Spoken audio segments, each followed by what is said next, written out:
बहुत बार ऐसा होता है कि जब स्टूडेंट्स को 11th में सब्जेक्ट चूज़ करना होता है तो वो biology as a subject choose कर लेते हैं। उन्हें बायोलॉजी दूर दूर से बहुत फैसिनेट करता है। उन्हें लगता है कि वाओ, इसमें तो बहुत डायग्राम्स होंगे, इसमें थ्योरी होगी और मैथ्स का कैलकुलेशन का तो बिल्कुल भी झंझट नहीं रहेगा। और ये फील्ड बाहर से लोगों को बहुत फैसिनेट करती है।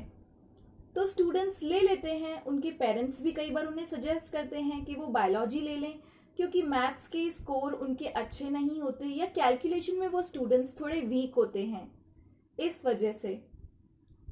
या फिर एक रीज़न ये भी हो सकता है कि कुछ लोगों का शुरू से ही गोल होता है कि उन्हें डॉक्टर बनना है, उन्हें किसी चीज़ में स्पेशलाइजेशन करना है, तो वो फिर बायोलॉजी लेते हैं।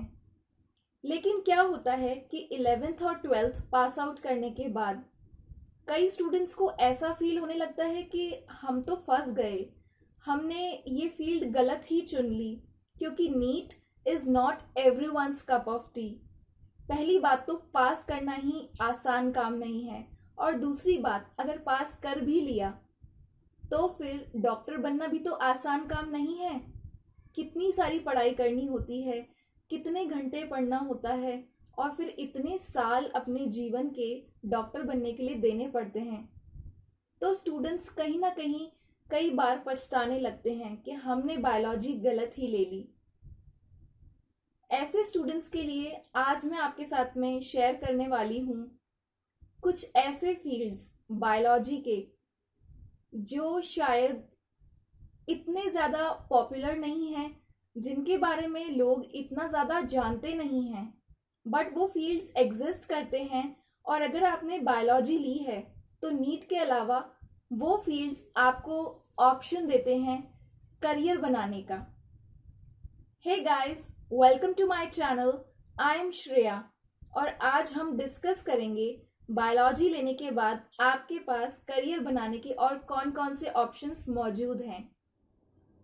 बायोलॉजी के स्टूडेंट्स 12th के बाद नीट के एग्ज़ाम में शामिल होते हैं।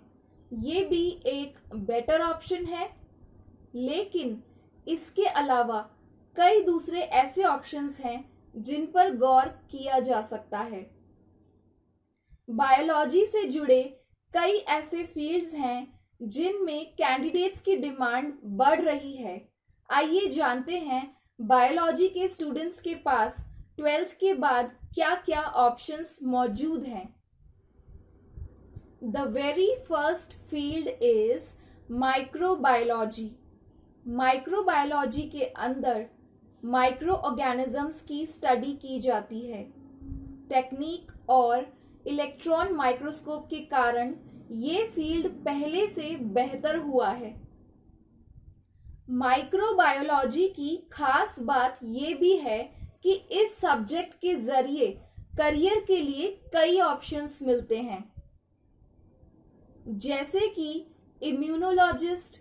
एक इम्यूनोलॉजिस्ट बॉडी में रोगों से लड़ने वाले इम्यून सिस्टम की स्टडी करता है और उसके अकॉर्डिंग वैक्सीन को तैयार करने में हेल्प करता है। Second example is virologist. Microbiology की स्टडी करने के बाद एक वायरस एक्सपर्ट बनने की राह खुल जाती है।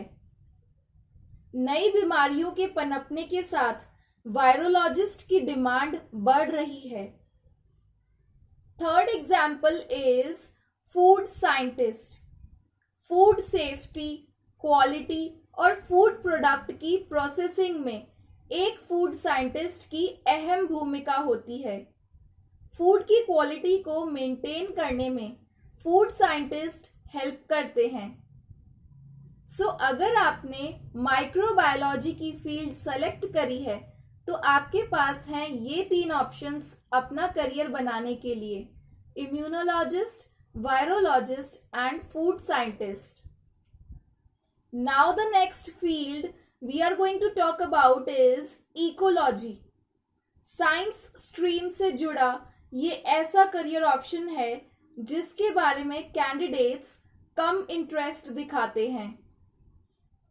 एक इकोलॉजिस्ट का काम इकोसिस्टम में बायोडाइवर्सिटी को जानना और एनवायरनमेंट पर इनके असर को समझना है। एक इकोलॉजिस्ट के पास कई ऑप्शंस होते हैं, जैसे कि air quality engineer, different methods और डिवाइस की हेल्प से एयर पोल्यूशन का पता लगाना और इस पर नजर बनाए रखना भी एयर क्वालिटी इंजीनियर का ही काम है। Second example is forester. Forest और अधिक लकड़ी वाले एरियाज की देखरेख करने की रिस्पॉन्सिबिलिटी एक फॉरेस्टर की होती है। इसके अलावा इनकी सेफ्टी, डेवलपमेंट एंड प्रोटेक्शन का काम एक फॉरेस्टर की रिस्पॉन्सिबिलिटी होता है। Third example is landscape architect.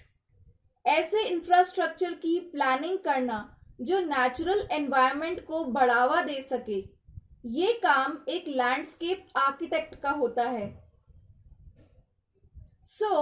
अगर आप इकोलॉजी की फील्ड को सेलेक्ट करते हैं तो आपके पास ये 3 करियर ऑप्शंस अवेलेबल हैं: air quality engineer, forester and landscape architect.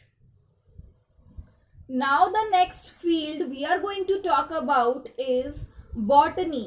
Botany के अंडर प्लांट्स की स्टडी की जाती है। इस सब्जेक्ट से पढ़ाई करके कई करियर ऑप्शंस के लिए रास्ते खुल जाते हैं, जैसे कि आर्बोरिस्ट। इसके अंडर प्लांट्स, ट्रीज और श्रब्स की प्रोडक्शन पर नजर रखी जाती है और स्टडी की जाती है। Second example is florist. फूलों की कल्टीवेशन करना, उन्हें ऑर्गेनाइज्ड रखना और बेचना एक फ्लोरिस्ट का काम होता है। Third example is farm manager. Botany से स्टडी के बाद एक फार्म मैनेजर की तरह भी काम कर सकते हैं। इनका काम होता है फार्म का सुपरविजन करना। अगर आप बॉटनी की फील्ड सेलेक्ट करते हैं तो आपके पास हैं ये 3 career options: आर्बोरिस्ट, florist and farm manager. Now the next field we are going to talk about is biochemistry. Biochemistry में पढ़ाई करने के बाद करियर में क्या क्या ऑप्शंस मिलते हैं?